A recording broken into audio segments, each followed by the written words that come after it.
Greetings. Welcome to the ONTIC Protective Intelligence Podcast. I'm Chuck Randolph, ONTIC's Chief Security Officer.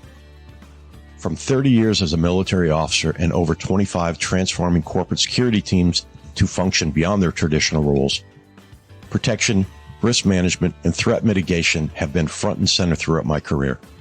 This podcast series will explore the turbulent world of risk, security, and protective strategies through conversations with leaders and innovators in the field. Now, on to the discussion. Lou Silvestris currently leads the Risk Intelligence and Investigations team in the Protective Services Division at American Family Insurance. His team is responsible for proactively identifying, assessing, and mitigating real and potential global risks and threats to its company's people, assets, and events. They support strategic decision-making with meaningfully accurate and timely analysis of potential risks to the company, along with leading mitigation risk associated with potential workplace violence. Prior to AmFam, Lou previously worked for several multinational consulting companies. He began his career in the CIA as an analyst covering weapons development and proliferation, transitioning to counter-narcotics operations and then counterterrorism operations. He served on several task forces related with federal, state, and local law enforcement agencies for over 10 years, and in his final assignment, Lou was the Chief Intelligence Officer at Homeland Security Investigations, the Newark, New Jersey office. There, he implemented a new agency-wide intelligence program for managing groups of analysts and investigators. Lou earned an MA in International Relations from Rutgers University and a BA in Political Science from Seton Hall University. Lou, welcome to the ONTIC Protective Intelligence Podcast, my friend. Thanks, Chuck. Glad to be here. Glad to talk to you again. Yeah, it's exciting when I'm able to get someone like you behind the mic, because I think you have so much to share. This could almost, I think, be a 2 or 3 part podcast. I know you just went, wait, what? Nobody told me that. No, definitely willing to do something like that. Very interested. You have such a background. I mean, and you have a myriad of work experience. I think that all draws to where you are today. So tell us, you started in the intelligence field. So what drew you to intelligence work? And, ultimately, how did that help your career and your journey to end up where you are today at American Family Insurance? Sure. And you'll see as I go through this that definitely not a straight path. Don't know if it was really planned out, and still very much, in the process of learning, I think, what I want to do in my career. But I was, out of high school, went into college without really knowing what I wanted to do. I'd always been interested in law enforcement and those types of things growing up. That's just kind of what I was interested in. And in college, it was I had been put into the business administration program, and I looked at all of the math courses that were involved, and I said, "There's no way, absolutely no way." It was like 4 classes in trigonometry, and I could not do that. So switched to political science, which was probably the opposite end of the spectrum. And I went to Seton Hall University, Yep. and good education, I think, but I still in the middle of that, really not knowing what I wanted to do, and then I had always been interested in, I think, CIA, just because of the mystique of it. And again, this is going back quite a few years, so it wasn't a lot of the information that's available now wasn't. So anyway, I fast forward. There was an internship program that was available to do between your junior and senior year. I applied for it, got through that, and then there was a hiring freeze. So then it was like, oh yeah, sorry. Wound up then applying again, got into it, and was started actually in the science and technology Interesting. area, but had no background in that. It was one of those things where it was, hey, this is where we're hiring this year. Are you interested? So I said, sure, and it was a great experience because I kind of started off doing um, weapons proliferation work, and there was a lot Hmm. of training involved in that. So for me, it was great. I loved it that, you know, I'm getting all this training, and I'm like, you're actually paying me to do this, one of those things. Um, but after a couple years, it was I knew I wanted more than that, and that was an analytical job. So Right. I knew I wanted something more kind of in the field and something faster paced. Again, I'm doing this like straight out of college, 24 years old. And so I switched over to counter narcotics. Love that. It was much more, it was quicker paced. It was, I mean, some of the stuff we did was really, cool stuff. And from that, after 9/11 happened, I went over to counterterrorism, and that's what I really, really enjoyed working, and spent pretty much the most of my career, rest of my career doing that. Um, Last couple of years, I actually had the chance to be detailed over to Homeland Security investigations, and worked on setting up their intelligence program. So Hmm. at the end of that, it was a question of then going back to Washington D.C., which I knew I didn't want to just for personal reasons, or leaving the agency. So The Beltway. Why you don't want to go have that? You don't want to have that commute every day. no, I had done it for 5 years when I started, and I knew what it was, and I knew it wasn't for me. Um, there's, as you probably very well aware, people in the government, I think not just in the agency, but across the government, you get the people that are really there for the mission first. And then you get the people that, and this isn't making a judgment one way or another. Um, there's people there that know they want this to be their career, and they're going to be a lifelong bureaucrat.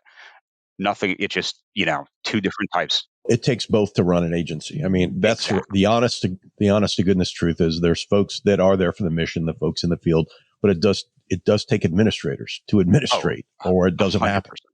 Yeah, 100%.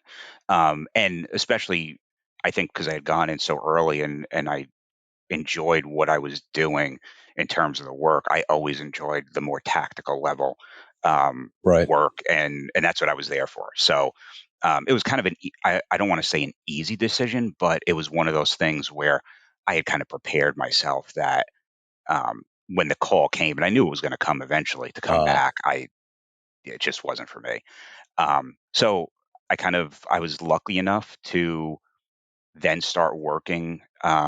Got a job offer at a financial tech company um, hmm.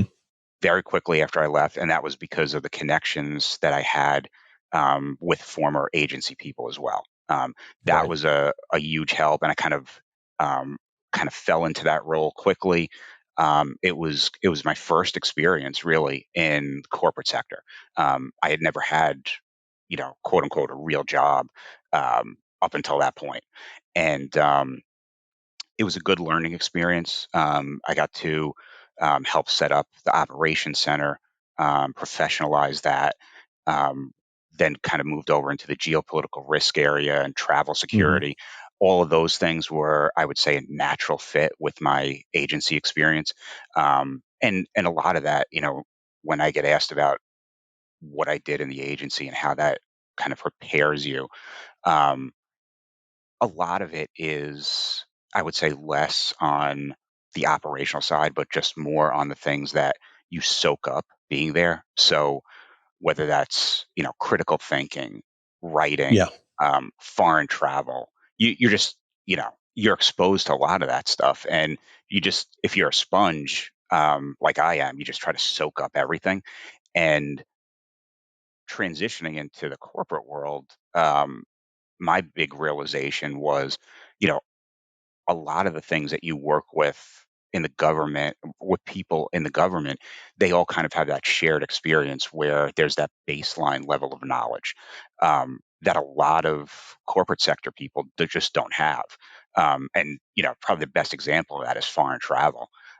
Just laying out, hey, here's some basic things to keep you safe, and that never would have Well, just occurred to just people. travel alone. I mean, think about it from an analyst's point of view, or even a leader's point of view. we talk about a foreign place, like, you're in a multinational. We might have a an office in Nigeria. But if you've never really traveled, then it becomes an idea as opposed to something, that you might have experienced. And now you can conceive like the difference in culture, the Right. nuance of culture. I think Exactly. I think there's something to that that's very important, especially if you're working in a multinational that, you know, we can easily forget because we get locked into our own, cognitive bias, or, cultural bias of our team, if you will. What I found interesting in that job, at least, was we had a very large footprint in India, and Mm, we had a lot of Indian-born employees in the US that would travel to India. And you kind of have to take a step back and say, like, yes, I'm going to provide you the security stuff, but you're also from that hmm country. And there's a lot of stuff that I'm not going to try to explain to you because it's going to come off probably kind of condescending. yeah. And so that was another like big difference, I think, between the corporate sector and government. Well, let me ask you a couple follow-ups on that. One, like at 9/11, I mean, that was such a travesty for many people around the world, especially, US citizens, New Yorkers. What was 9/11 like for you where you were in the agency? I mean, can you, like, I'm sure you can remember what that was, hearing that news, and then how did that change your perception of the mission, if you will, and how is that carried forward with you? Yeah, that's a great question. It was, I would say, a huge impact on my life in retrospect, just because I had been with the agency at that point for 4 years, I think, little more. Hmm. Um, and I had been working counter narcotics, which, as I said, I loved, but I was also reaching the point quickly of realizing that it was a never-ending mission, and kind of Right. questioning, I mean, I was fortunate enough to, because so much of this stuff is timing and whether it's luck or just circumstances, huge successes in that Hmm. counter narcotics position, but then also saw that 2 weeks later, say a new cartel had moved in and everything was back to normal. So, Right. and there's a couple movies that really show that. But anyway, all that to say, I was at a point where I was kind of really questioning, am I going to stay with the agency? Not that I had been in that long, but I'm like, do I, what's next for me? And I had always had an interest in counterterrorism, but 9/11 happens, and it was, I mean, probably Hmm. one of the worst things that happened to the country. But overnight, you saw the agency change, at every level, where everybody had this, we want to get this done. We want, the mission is kind of renewed. The gloves are off. And yeah, I was at the headquarters building in McLean, and we had it on.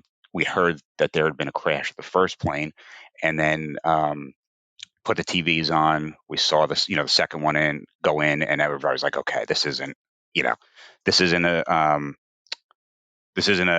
accident. This is an attack." And then there was, throughout that day, it was kind of, okay, where are these other planes heading? And then there was the, there was a, we were getting reports that the CIA headquarters building was going to be targeted.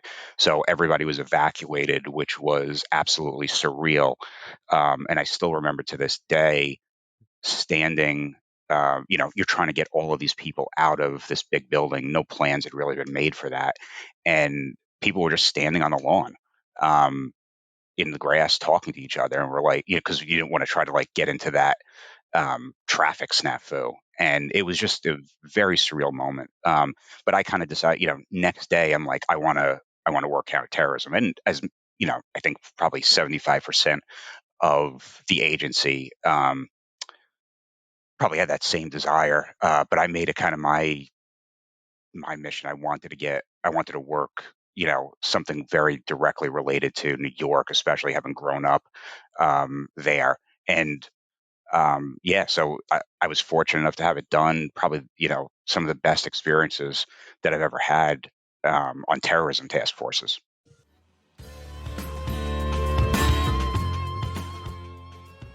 We'll get back to the conversation in just a moment, but first, I wanted to tell you about the ONTIX Center for Connected Intelligence. In the world of safety, security, and protection, we know that gathering and sharing information is crucial. That is why we created the ONTIX Center for Connected Intelligence. The center is a hub for the ongoing exchange of security strategies and best practices, insights on current and past trends, and sharing valuable learnings through expert discussion and analysis. It's made up of seasoned experts with decades of experience across a wide range of disciplines. To find blogs, podcasts, webinars, white papers, and more, check out the center by visiting ontic.co/center. That's ontic.co/center. So then with all that focus that continues forward from 9/11, I mean, you've been working counterterror at the agency, and now you step over into Homeland Security to say, look, I need to now take that focus, that mission drive, and start something new. What's that like? So after having worked counterterrorism for probably close to about 10 years, I was I was looking for a change, and a lot of that had to do, I think, with um, not only me working that issue for so long, which I really enjoyed, but the mission was changing. When I was working counterterrorism, I'd say, it was the years right after 9/11 where it was the major terrorist groups with big plots against America. And over time, that kind of, I'd say, died down a bit, mostly because of our success against them. But then you had the new breed of terrorists cropping up where it was more, um, homegrown or foreign fighter, self radicalized, which Mm-hmm. was still very interesting. But there was, at least from the operations that I was involved in, less of a role for the agency as opposed to more of a role Mm-hmm. for FBI, Homeland Security. And so I got the opportunity to work very closely with Homeland Security investigations, and an opportunity came up to do a detail assignment to help them set up their intelligence program. Right. The one that I was working on was specifically in Newark, and that was a it was very frustrating, but it was a great experience, great learning experience. I managed, I think it was 14 people, which was new for me, and it really had a lot of potential, but I think there wasn't enough push from the headquarters level, and then also in the field, there was a lot of resistance, I would say, to that, and it was just because of the kind of the ingrained um, culture that was there. Um, I think it was kind of a missed opportunity, but hopefully, A missed opportunity for culture change, a missed opportunity by Homeland Security or by the greater intelligence community. I think all three. There's, Mm-hmm. if you look closely at the authorities that Homeland Security investigations has, there's great potential there for doing more. Not to say they don't do a lot; they do a great job on the law enforcement side, but there's, I would say, an equal opportunity for them to have a more expanded intelligence role that I just don't think has been capitalized on, and not for lack of some key players trying to push that. It's, you probably know this. It's like trying to turn an aircraft carrier. It's so there's a lot of and again, going further away from 9/11, the impetus for that, I think, declines, unfortunately. Well, the focus becomes diminished. Right. I feel bad saying that, but I think it's the realities of bureaucracy. At some point, Yep. the focus becomes diminished, and it slowly goes back to whatever the air quotes new norm becomes, and then we go back to administration, we go back to operations, we go back to, and I think you're right. There was a bunch of agencies that were, hey, we're all intelligence agencies now. Right. But what were they? Are they? And I can see where that would be frustrating to come in and say, okay, we have the ability to do some really great things and go. Yeah, exactly. So that was, from there I had gone over to, or left the government. I was Right. over at the financial tech company, and then I kind of knew it was time to leave there, and Mm-hmm. was looking for my next, where I was going to go next, and Mm-hmm. um, combination of factors. I left late 2019 thinking that, oh, I'll get a job in a couple months. Then the pandemic happens. Um, Basically sat at home for close to a year, Yeah. which was its own, again, it's at the time not fun, but it offered some chance to kind of decide, like, what do I really It want to was do? And forced navel gazing, my friend, whether we yeah, liked it or not. Everybody in the world had yeah, to do it. And those who say, I don't do it, I say, you did. You just don't want to admit it. yeah, yes. Um, so long story short, with that, I I kind of stumbled into um, an opportunity to talk to the head of protective services at American Mm-hmm. Family, and American Family happened to be, you know, again, everybody's going through this new thing, the pandemic, and they're Mm-hmm. all work from home, and what it gave protective services and a lot of other things or another a lot of offices in American Family was the opportunity to recruit beyond where they had normally looked at, which was the Midwest. Um, and I got hired into a remote position, never having worked remote, but now having done that, I would never want to go back if I can avoid it. What is it about that you find that is maybe more conducive for you personally? For me, so a number of things, and I think part of it is the job I was hired into, intelligence and investigations. It's I don't want to say it's 24/7, but you always have to be able to respond. You don't work normal hours. I mean, you work your 9 to 5, but you can't control when an incident comes in. So you can work 9, 10 hour day, and then at 8:30, 9 o'clock at night, you get something and it has to be looked at right away. So just the ability to do that from home is great. And then Well, flex. you said earlier, like, look, a lot of this job, whether you're in the public side or the private side, especially from your probably from your precipice, it involves critical thinking, deep thinking. You can't, not everything can be summed up into 180 characters. And then, like, I had an old boss that used to say, be bright, be brief, be gone. But I think that's kind of BS if you'll allow that joke, because especially from an insurance company point of view, that risk is their business. So I can only imagine that having the ability to say, okay, I'm going to need 25 minutes of quiet time to examine what is happening, what's our courses of action, and what's our response. Yeah. And I mean, that's perfectly said. And, the, I guess the contrast to that would be, um, in the government, and especially in my previous corporate sector job, you had to be there. And in the corporate sector, especially writing geopolitical risk pieces in an office is Especially if you're in an open concept environment. Sorry, people, I just said it. It's no, terrible. 100%. And that's my, I would say, big frustration with corporate America.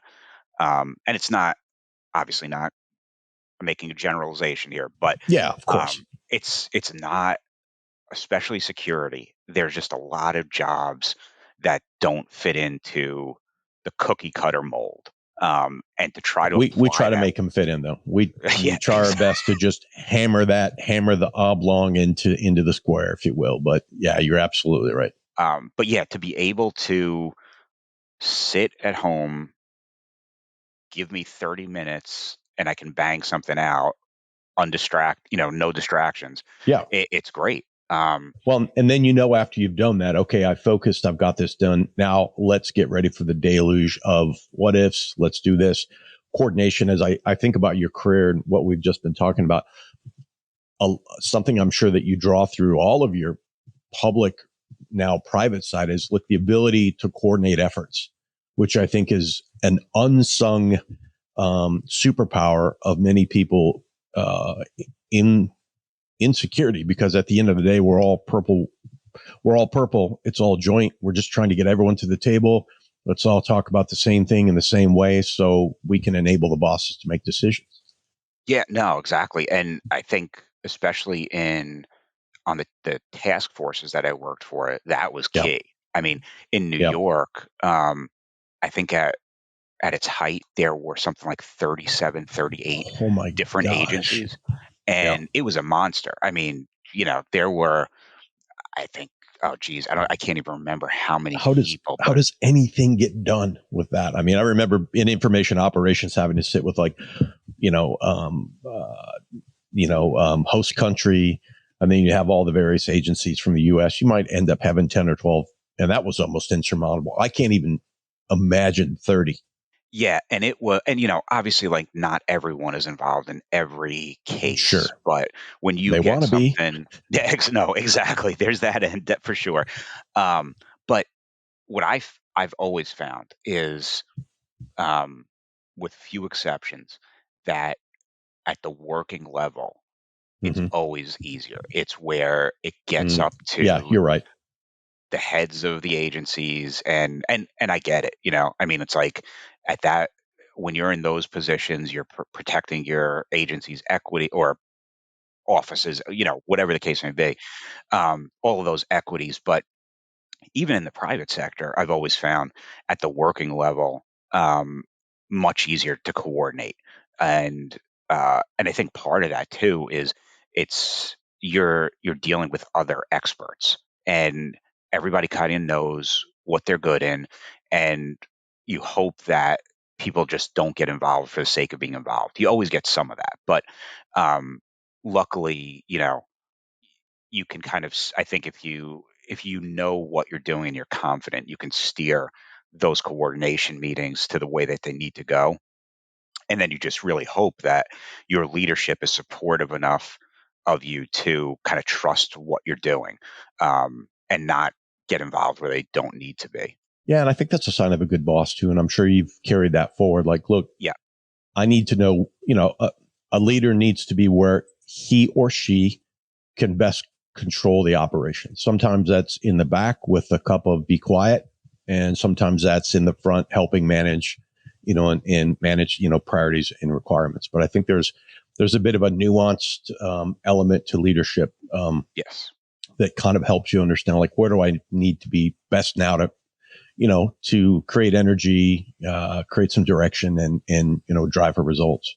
No, completely agree. And that's one of the things, I would say I've had enough first line managers that were um, in the weeds too much to take that experience and say that's definitely not going to be me. Like I really I try to let people do their thing because they're the experts, and then try to give them the cover that they need, when they need it, and then just be frank with them, telling them like, hey, this has the attention of the CEO. Like, Yes. people are going to be involved that don't need to be, but just Yeah. understand that's the that's Yeah. the reality. Make sure you've read this to yourself out Right. loud and it makes sense. But I want to ask you a question. I am not a fan of the what keeps you up at night question. I want to preface that. However, with someone that has your myriad background from public investigations, intelligence to tech, geopolitical risk, and now, senior manager, what are the biggest concerns that you think we're facing today? What are, not necessarily, this is what does AmFam think, but what do you think from where you are? Like, what's concerning it in of interest to you? Sure. And I'll split that into two parts. The first, I'd say, on the in my job in the tactical level, is the possibility of a workplace violence incident. Absolutely. Now, when you look at that, when you look at the stats, it's still very unlikely, um, but it's the fact that you don't know and have somewhat limited control over that. And from specifically with AmFam, my real concern is more on the customer or random person that has the mental health or perceived grievance, kind of going back to that. And I think AmFam did a really great job putting this report together a couple of years ago about permacrisis and the risk landscape. That document was so helpful to us, kind of laying out what's going on in the world and how then we're seeing that affect us. Um, and specifically, all of those stressors, from whether it's financial or, fallout from lockdowns, COVID, all of that stuff, for lack of a better term, that's really, that's, I think it's really done something to a large portion of our population, especially in the U.S., where there's a serious mental health crisis going on and a lot of people not getting help. And whether those, you know, a customer or a random person is serious about that threat, you always have to investigate it. And 100%. that's, and those are the ones that I would say we know about. What keeps me up at night going is a little further about that is the ones where it is, and this is nothing specific to AmFam, but Right. where somebody really is serious about it and they're good enough or smart enough to keep it quiet.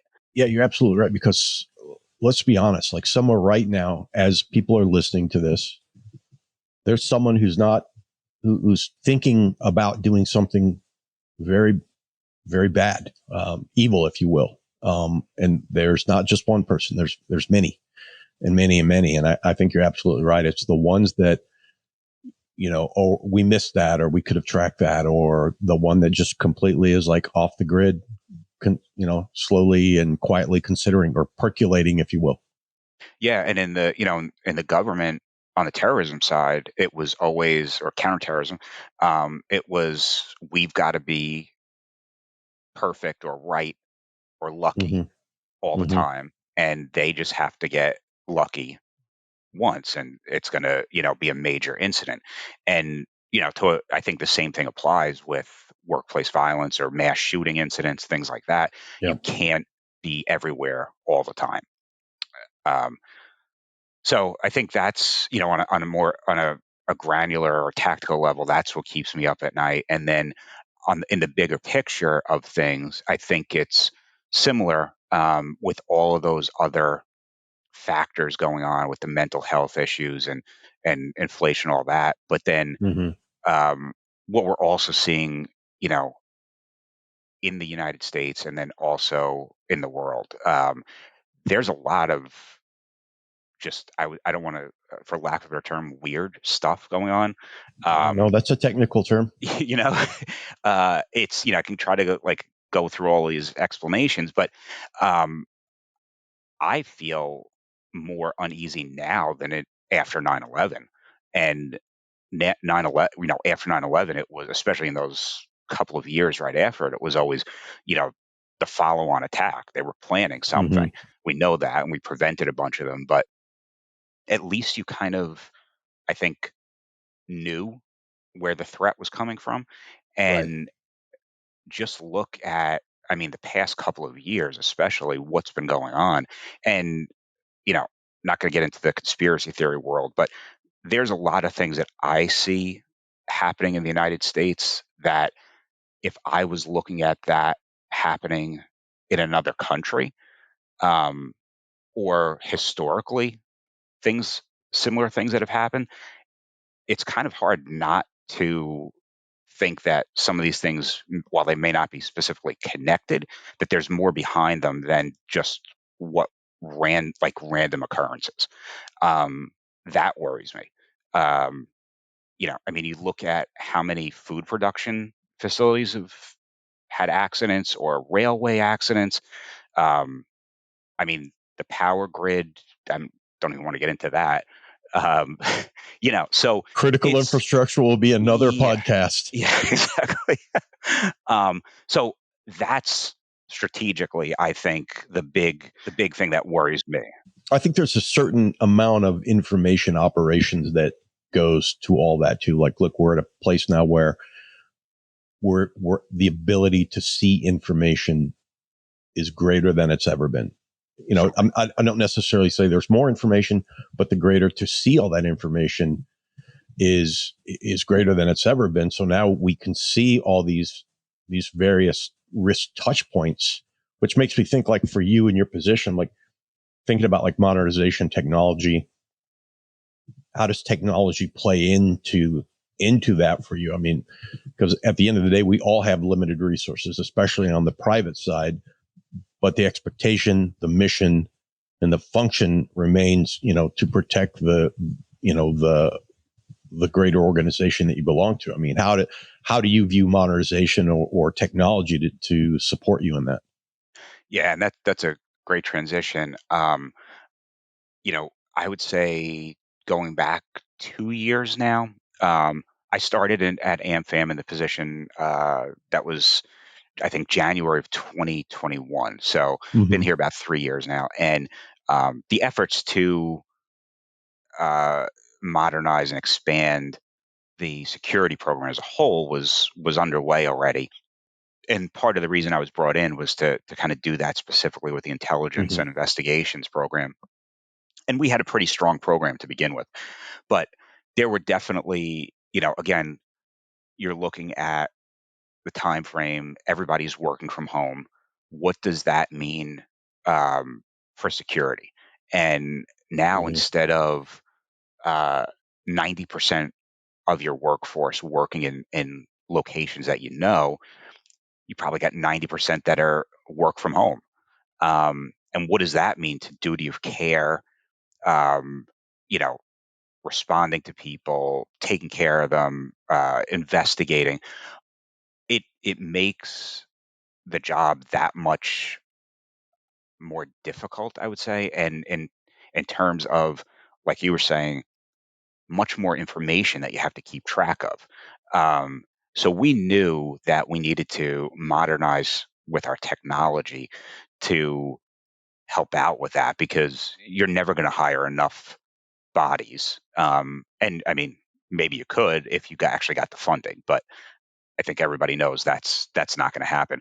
And my team is small. We've got two investigators and two analysts. Um, and they cross over in some of their roles. But for me, the first thing is when I heard about, I had gotten a briefing about OnTick, and I said, "Wow, you can combine intel and investigations into one platform, and the ability to not only combine that into one platform, but to have it go out and monitor things automatically for you. I mean, that's like a game changer. I can't stress how big of a leap that is in abilities. And I'll give a one example. We have, we say you have a case, an investigation, and it's somebody that potentially wants to do something against the company, has shown up at the company's location, a former employee, say. Mm-hmm. Um, okay, we mitigate the threat. They're arrested. They get released, soon thereafter. That grievance doesn't go away. Um, and now what do you do? How much resources can you um, put out of a two-person intel team to monitor by hand every day social media, and the investigators check to see if there's any updates, if they're arrested, released, Yeah. things like that. It's just, okay, you can do that, um, but then what drops off? And if you get two or three of those at the same time, you're tapped out completely. And I like, the example I use over and over again is um, MI5 back Yep. in the day. They I won't give out the specific number, but they had told us a specific number of cases that they were able to handle, and it got to the point where, okay, you know, we've got X number of cases on our docket, and we've got to prioritize now. So then you have to take an action to disrupt it or somehow close it. With corporate investigations, you really don't have that choice. Yeah, that's a really good point between, say, like a .gov or a .le and a .com. I mean, I remember a Exactly. time in my life where I had thousands of persons of interest or groups of Hmm. interest that we were monitoring, and you couldn't just say, well, this one hasn't done anything in about 2 months. We'll just let that go. I Right. mean, there was always some level of monitoring. Yeah. And so, I mean, all of that to say, for the investigations and intelligence side, ONTIC was a game changer because a lot of those capabilities, you set them up, it runs in the background, and then 6 months after you're looking at somebody, you get an alert that they were just arrested and released for whatever the charge may be. Now hey, I've got to keep a closer eye on this person. Are they going to show up again? And then that that allows you to coordinate the mitigation efforts on the physical security side if there's a potential for them coming to their building. Well, and I appreciate the I appreciate the comment on ONTIC. Not required, but I do appreciate that. But the understanding of, like, look, I need technology to augment the human, because at the end of the day, what are we doing on the intelligence and the investigative side? We're enabling action at some point. Information becomes intelligence when you put action on it, and then investigation becomes another arm, especially when you think about protective intelligence.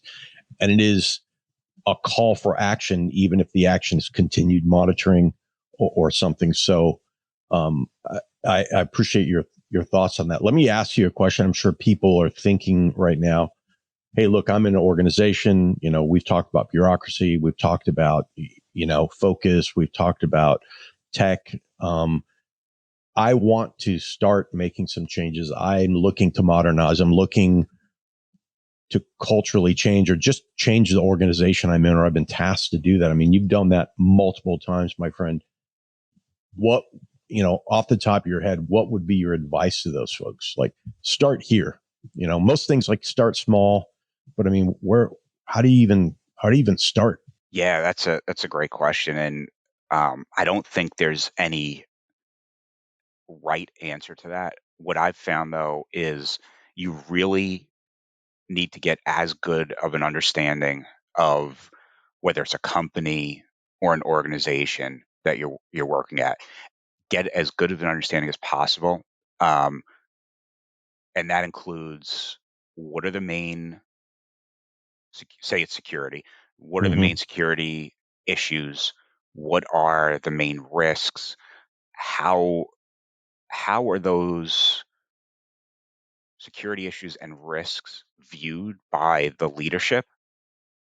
Because what Mm-hmm. I found is, you know, as security professionals, we look at something and we're like, "Hey, there's a risk there. You need to address that." Corporate leadership may view it as, yeah, there's a risk, but we're willing to tolerate it or we're Right. willing to accept it. So that I think is key to before you start out on this. Um, and then once you do start out, you've got to do the groundwork of the policies, the procedures, what metrics you're going to collect. And that's, it may sound like fairly straightforward, but especially on the metric side, What are that's, we and it, measuring? Yeah, and so that's going to help you, one, justify whatever you're proposing, but then also show whatever progress or changes Right. that you're doing. And for my team, we've seen um, over the last 3 or so years, we've seen a lot, or a large increase in the number of reported workplace violence incidents. First reaction is, oh, what's going on here? But then you have to look at it in the context of, one, we haven't, knock on wood, haven't had an actual incident. These are reports of concerns that we're investigating. And so really you can turn that around and say, hey, we've had this huge increase, but Mm-hmm. we continue to mitigate these. So it's working. Um, and then you always have to look at it in terms of you're trying to get your name out there for your program. So are these increased reports a function of that as well? Mm-hmm. More people know what to report, which is good because, workplace violence, that's probably one of the major concerns in any program is the, vast underreporting of incidents. So um, I think all of those are key. And then probably the biggest thing is to be flexible. Um, you've, if you don't already realize it, you're in corporate America, you're part of the company, and the Exactly. the company's goals, they're changing. Um, they're changing focuses. All of that is going to affect you. Now, sometimes, and we were lucky to do this when we onboarded Ontic, there was a drive in the company for digital transformation. Ontic fit in perfectly for that. And I don't know Mm-hmm. if we would have been able to actually get it on board without tying it to that. So it was you get those too, where it's like, hey, this fits in perfectly with what we want to do. But then Right. you're going to get the opposite. Like part of the reason that I was looking, or what was appealing to me about the insurance industry at the time, was insurance industries were always kind of considered much more stable Mm-hmm. than, say, the finance industry.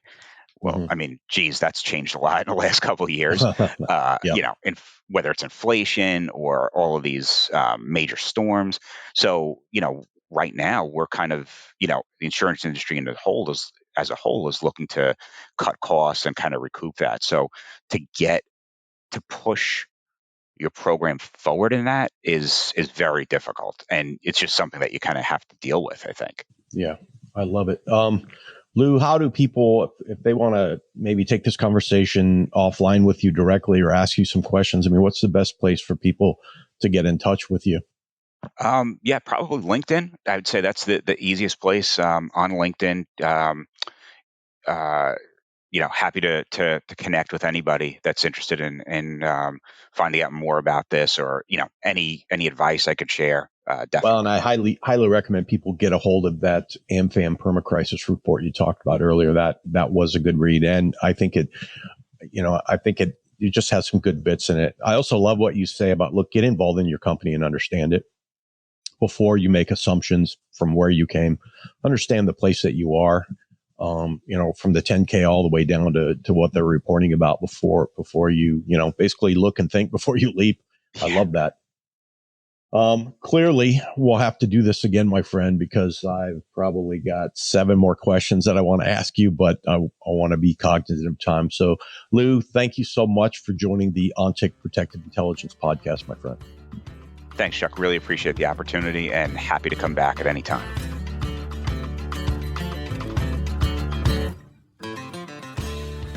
This episode was brought to you by the Ontic Center for Connected Intelligence.